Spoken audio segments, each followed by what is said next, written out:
Assalamualaikum. Perkenalkan, nama saya Poppy Faradila Anggraini, NIM 19 Saya berasal dari Prodi Akuntansi Syariah.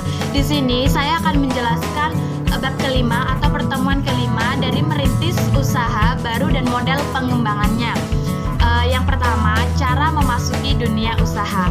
Ada 3 cara. Yang pertama, starting, yaitu merintis usaha baru, di mana perusahaan yang telah dirintis atau didirikan oleh organisasi dari orang lain, biasanya disebut goodwill. Sedangkan yang ketiga yaitu franchising, kerjasama manajemen, suatu kerjasama antara.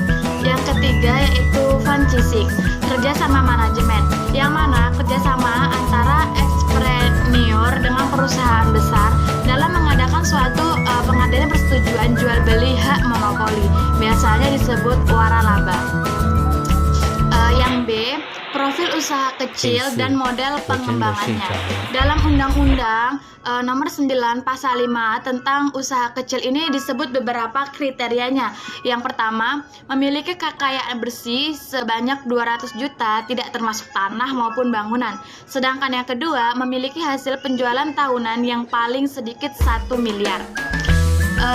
Biro Pusat Statistik Indonesia ini mengidentifikasikan bahwa usaha kecil dengan ukuran tenaga kecil atau cara kerja itu ada pun 5-9 orang, yang termasuk itu pekerja keras yang dibayar. Adapun suatu kekuatan atau kelebihan, yang pertama nih, memiliki kebebasan untuk bertindak. Yang kedua, fleksibel. Sedangkan yang ketiga, tidak mudahnya tergoncang atau rentan dalam fluktuasi. Adapun yang kelemahan dalam perusahaan kecil ini, yang pertama, yaitu kelemahan perusahaan kecil. Adapun beberapa aspek kelemahan strukturalnya. Yang pertama, kelemahan dalam struktur organisasi. Sedangkan yang kedua, kelemahan kultural, yang mana kelemahan dalam budaya perusahaan yang kurang mencerminkan dalam perusahaan. Yang C, kerangka hipotesis pengembangan usaha kecil. Menurut Labing, untuk mengembangkan suatu perusahaan itu harus memiliki 2 keterampilan. Yang pertama, keterampilan manajemen keuangan, yang merupakan fungsi-fungsi keuangan harus meliputi beberapa aspek nih. Yang pertama, aktivitas pembiayaan, yang mana pemilik atau manajemen perusahaan untuk mencari sumber modal untuk membiayai kegiatan bisnis. Sedangkan yang kedua, aktivitas investasi adalah kegiatan penggunaan dana berdasarkan pemikiran hasil yang sebesar-besarnya atau risiko yang sekecil-kecilnya.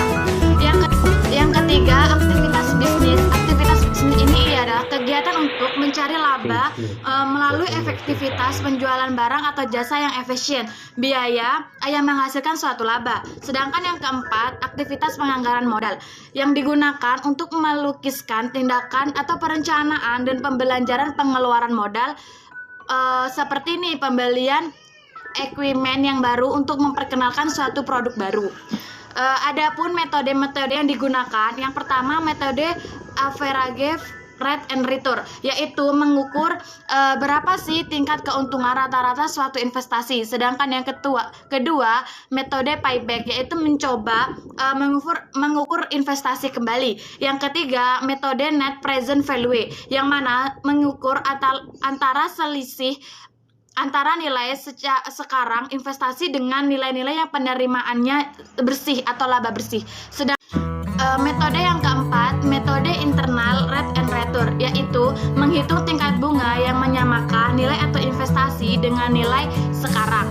Sedangkan yang kelima, metode profitabilitas index, yaitu menghitung perbandingan antara nilai sekarang penerimaan kas-kas bersih di masa yang akan datang.